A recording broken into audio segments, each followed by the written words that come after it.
listen. Just listen to this. Listen. A prisoner in a Chinese internment camp is telling her story about the horrific things that occurred to Uyghurs in China. Correspondent Benjamin Hall has her first-hand account, but be warned, this account includes some disturbing details. Tursunay Ziawuddin is a survivor of the secretive Chinese camps where over 1 million Uyghur Muslims have been detained.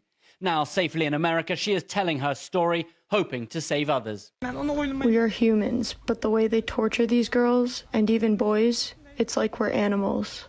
Ziawuddin was living in northwest China, hoping to become a nurse, when she says she was grabbed off a road and thrown into a camp. Her only crime was her religion. For a month, she endured forced re-education, learning about the greatness of China and President Xi hour after hour, when she was released because of an illness. A few months later, she was taken back in and says everything was different. First, they stripped off my clothing. Then, they tore out my earrings so my ears were bleeding. But I didn't feel the pain. I felt worse for one elderly woman, like a grandmother.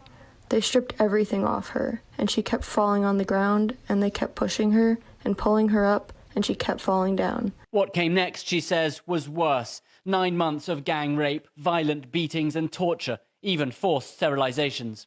Any woman under 40 was raped. Everyone in the camp experienced this, and of course, I did too. I was beaten, I was kicked and stamped on, once so much on my private parts that I was bleeding. I have had to have my ovaries removed. She says around 10,000 were in her camp. About a dozen people were held in each cell, and most nights someone was abused or disappeared.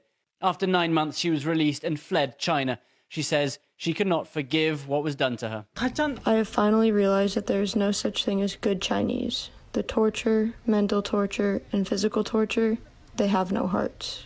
The Chinese government simply insists that these camps are de-radicalization and counter-terrorism. The US government said a month ago that this is genocide. For her part, Tursunay just wants to get her story out so that she can help those still stuck there. Brett? Benjamin Hall in London. Benjamin, thank you.